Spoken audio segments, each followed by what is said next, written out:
Well, they say that God made man, but you know what? Samuel Colt made them equal. Welcome to the Here's the Deal channel. Let's go ahead and roll that intro. This is in pursuit of a Mazda heading south on 3 Points Road. Here's the deal.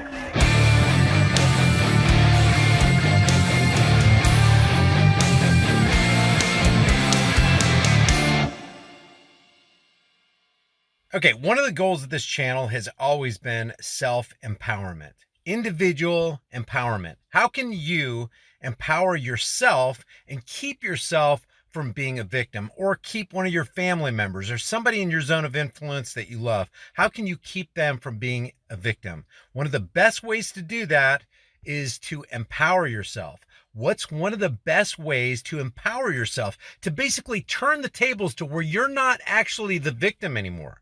The person who's the predator, who's seeking to make you a victim, actually becomes a victim in the process because he underestimates the power that you have. What's one of the tools that you can put in your hand to empower yourself? To keep from saying the G word, because we know how sensitive certain platforms are, I'm going to call it a personal protection device.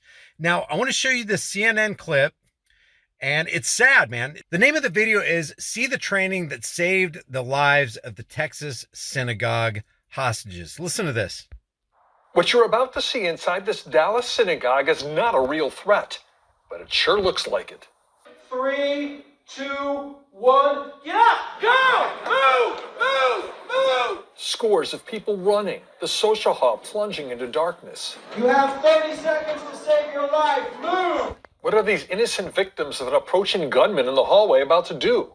What do they need to do? Just a bit earlier in the sanctuary of Congregation Shereth Israel, these members of Dallas's Jewish community were told you can't freeze. If you can get out, get out. If you can't get out, lock down. Hard lockdown. If you can't get out and you can't lock down, you've got to fight for your life. You have. Get out, lock down, or fight.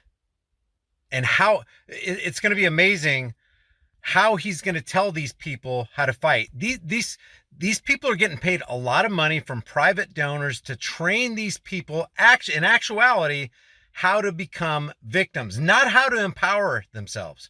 There's no language that you're going to see on this CNN video that lends itself to the idea of self-empowerment for anybody in this congregation. And what's amazing to me, and also hilarious and ironic at the same time, is he says the two best weapons at your disposal are a fire extinguisher and a coffee pot. I'm not kidding. Watch this. Literally no other choice. This is active shooter and active threat training for the Jewish community here. The trainers are from the military, the FBI, the police, all part of the Secure Community Network, or SCN, a nonprofit group that calls itself the official safety and security organization for the Jewish community in North America. That's the official safety and security organization for that community. I think we can do better than that.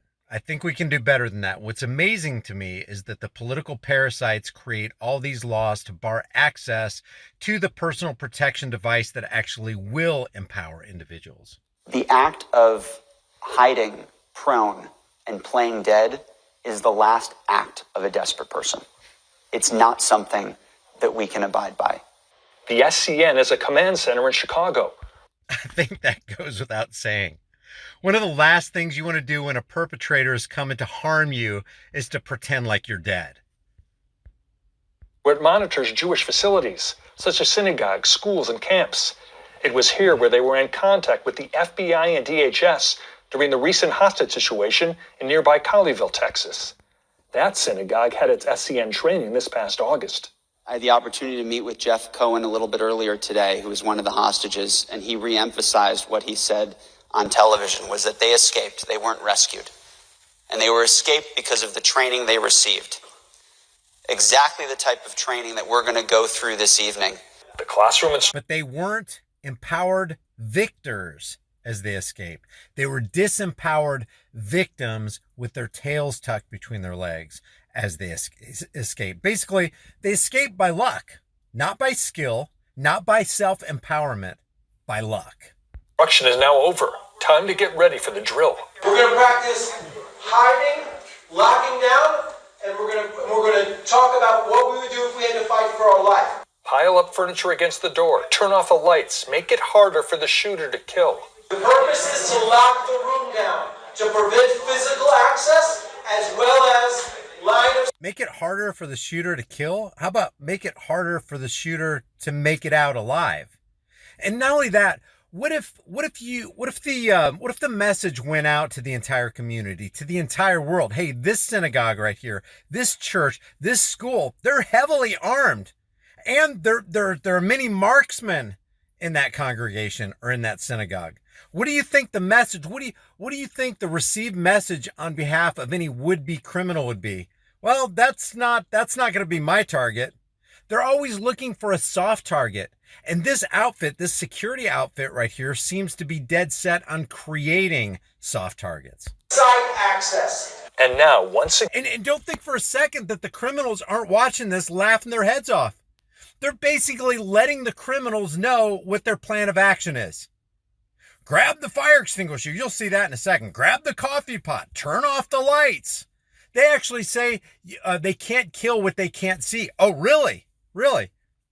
You've never heard of just sporadic gunfire? Did that Los Angeles police officer, could he see that girl in that dressing room, behind that dressing room wall, when that stray bullet from the officer's gun hit her? Again, what they learned to do. Gunshots are coming down this hallway. People are starting to panic. In 5, 4, 3, 2, 1, get up! Go! Move! The lights purposely turned off by one of the congregants to foil the terrorist's vision. You have 30 seconds to save your life. Move! Move! When the drill land's furniture is up against the door. Oh, they're going to turn the lights off, says the next perpetrator. I'll just bring my headlamp and I'll be able to see whether they turn the lights off or not. Oh, they're going to bar access to the door by throwing a bunch of desks and chairs in the way. Well, I'll remember to bring my crowbar and my battering ram. The participants did it by the book. You guys did fantastic. You guys did fantastic. And the security expert added this: be creative with how to defend yourself, like hitting a terrorist on the head with a fire extinguisher. Be creative. Be creative. In some of these situations, you don't have time to be creative. You know what you have time to do? Rely on your training, that you became familiar with the firearm or the personal protection device that you have, that you're going to rely on your breathing technique, that you're going to pull that trigger very, very carefully. You're going to aim it very, very carefully. You're going to make sure it's loaded. You're going to make sure you can strip it down. You're going to make sure that you have plenty of hours behind that firearm so that you know the characteristics and you know how that thing works, so that when, not if, a situation like this terrorist activity arrives, you can be ready to defend yourself and everybody in your zone of influence. Listen to this thing with the fire extinguisher and the hot cup of coffee. Spraying it in their eyes. You're going to pull, aim, squeeze. Okay? Pull, aim, squeeze, side to side. What they can't see, they can't kill. Okay? That's why my favorite improvised weapon next to a fire extinguisher is a cup of hot coffee. One of the best weapons of all. What happened in Colleyville exactly? First of all, let's break this down, okay? Pull, aim, squeeze. Amen! Pull, aim, squeeze. But I'm not talking about a fire extinguisher. He is. One of the best improvised weapons next to a fire extinguisher is a hot cup of coffee, and they can't kill what they can't see. Guys, these people are not only not doing these people any favors, they're actually setting them up to be greater victims while they send out the message to any would-be criminals. This is how this synagogue is going to respond next time there's an active shooter situation. So now that you know, they're going to turn off the lights. They're going to barricade the doors. They're going to run out the opposite door. Make sure you bring plenty of artillery, some criminal might say to the other. Or bring a couple buddies so that when they're trying to barrel out of one door, we got that exit covered too. They're literally writing the script and giving the scenes to a would-be perpetrator. It's infuriating and it's frustrating. 27 miles. And it's not just this outfit doing this.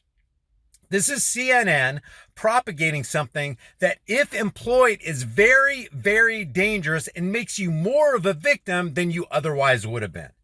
Here, of course, was very frightening. But everyone we've talked to who came here tonight feels much more prepared if something like that ever happens to them in the future. I knew nothing. Feelings mean nothing. They feel like they're way more prepared. This is basically an illusion of preparation, an illusion of empowerment. That's all that this outfit and the Communist News Network is given to these people. Listen to this. Listen to how hopeful they sound. Listen to how schooled and educated and informed and prepared this lady sounds. Coming in. And the fact that they said, turn off the light, barricade, run, hide. You know, they gave a number of things that were so crucial to saving your life. The rabbi of the synagogue also took part in the training. I think we'll all walk out of this evening better in a better position to deal with any crisis that might come our way. Gary Tuckman's with me now from Dallas. Is it safe to assume that the organization has received a lot more requests for this kind of training since the latest hostage situation? Absolutely, Anderson. A huge number of training requests over the last couple of weeks. Last year, this company trained about 17,000 people in person and virtually. This year, they expect that number to at least be doubled, maybe tripled, and possibly quadrupled. And as you might expect, the synagogues and the Jewish community centers and the schools, they don't pay for this. The money that's needed comes from donors. Why doesn't every home? All right, so there you have it. There you have it. I mean, it drives me crazy that fake stream, lamestream CIA infiltrated Operation Mockingbird MK Ultra is going out of its way to actually create more victims and disempower them rather than empower them with real knowledge, real practical training to keep themselves from being victims. I don't know. What do you guys think? Leave your thoughts about this for the world and the global thought police in the comments section below. If you haven't done so already, subscribe to this channel, hit the bell notification icon, give it a thumbs up, share it with everybody you know, and don't forget to subscribe to my private email list through my website, highimpactflix.com. I will see you guys in the next video.